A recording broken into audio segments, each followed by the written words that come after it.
Hi, wee Bob here, and this week you've got me wearing my lovely snood.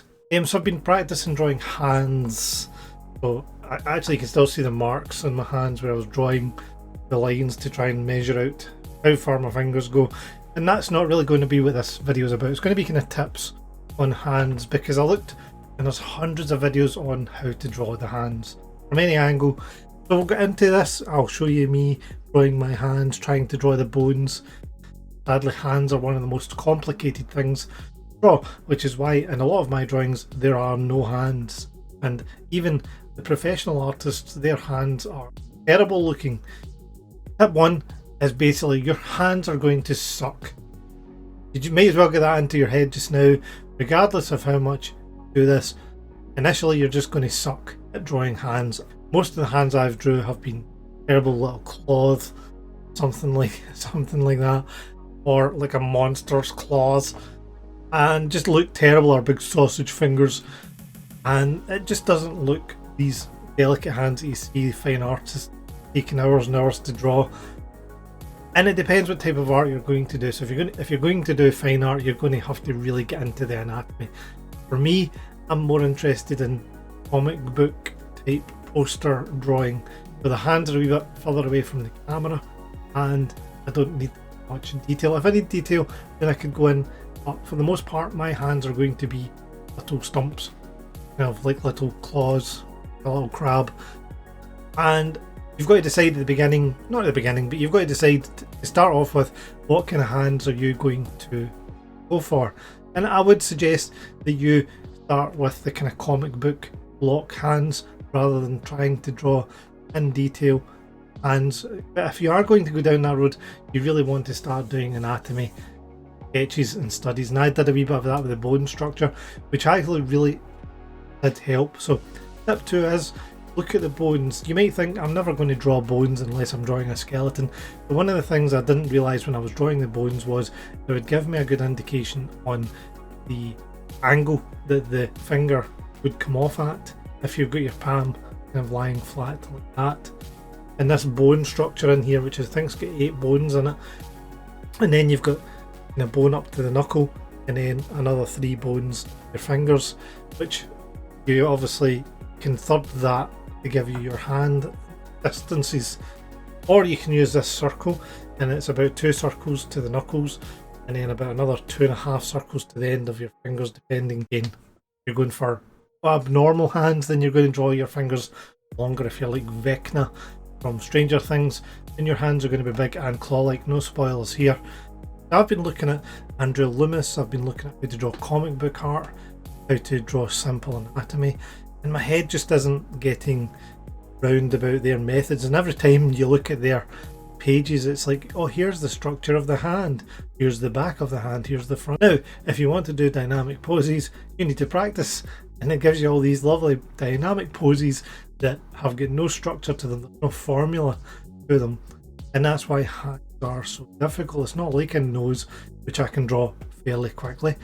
Draw them obviously in different sizes and shapes, but the nose doesn't actually move around. It's got kind of one bone, so you don't need to worry about it. Even your feet are easier than your hands. The hands are, I would have to say, the most complicated part of the body. Dexterity to them that they just are difficult to draw. You know, just like a kind of Spider-Man, these wee fingers. And I've been looking at John Romita Sr., who my friend really likes. John Romita. I'm probably saying it completely wrong and murdering his name, but he really likes his drawings, and I've been looking at his work to try and get an idea of how did Spider-Man's hands look.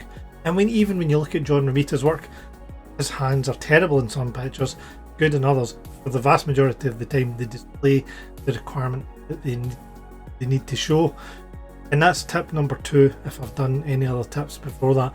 Tip number 2 would be, you've got to give your hand context. So when you get started out and you're drawing a hand, I would suggest you add it to some sort of context, whether it be a person, because when you do the hand on its own, it can sometimes just look like a grubby monster. Dilapidated, melted Joker, acid bath, my face is melting, Robocop stump that you've drawn because it doesn't have a context. Because how you've got context for the hand and what the hand is doing, it's holding something, it's punching the air, coming from an arm.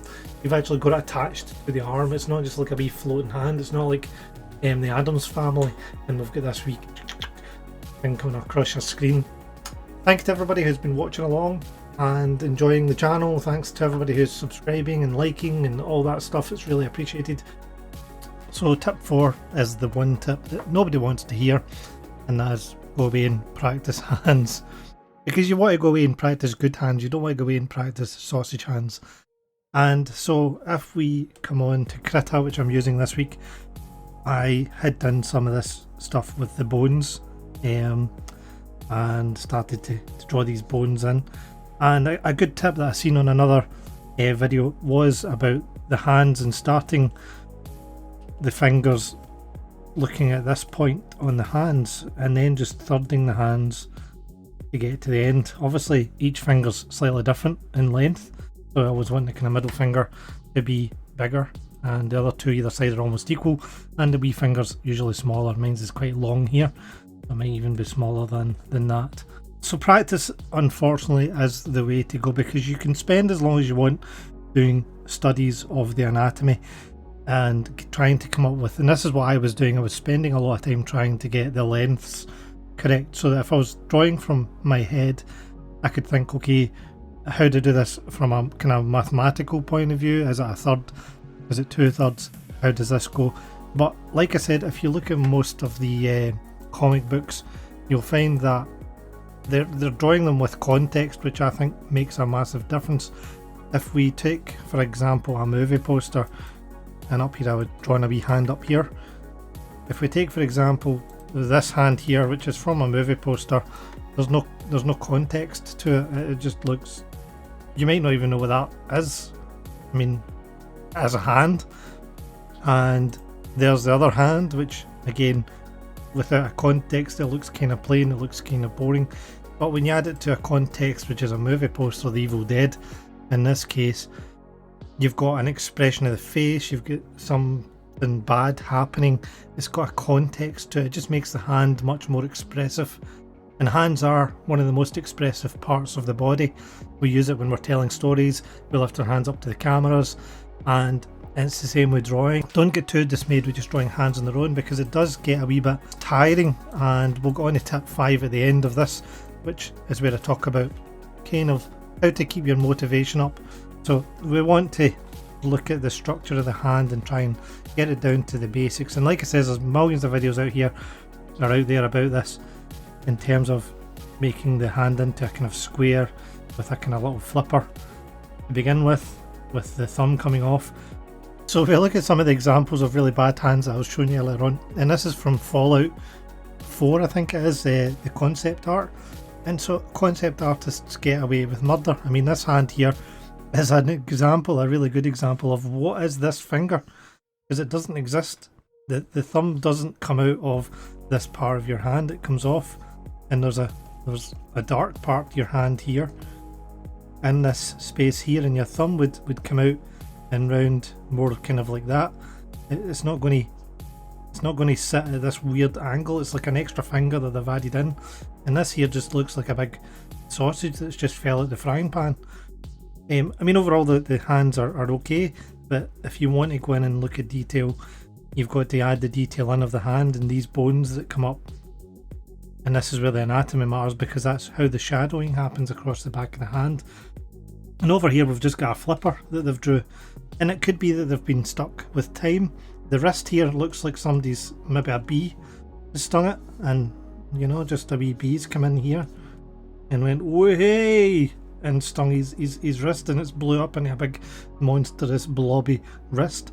But that's what the context matters. That's why the tip about the context really matters, because we don't see these things necessarily. They get hid amongst the composition of the painting, and people look less for the details, but when you do look, you're like, oh my goodness, that is really, really bad.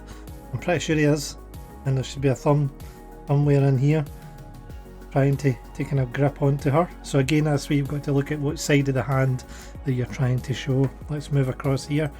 We've got a guy here who's been, the artist has been, look, I can't draw hands, so I'm just going to draw this big blocky glove. Big square blocky monstrous thing that is there, and the same as here. I mean, at least he could have done is added in a wee bit more of the shadowing of the hand and the thumb coming round here. And it may get lost in the colouring. You don't know, you've not seen the underlying sketch. But this is where you've got to not to worry too much when you start drawing these hands.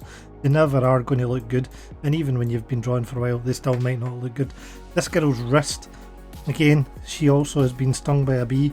Look at this one, there's just no detail here.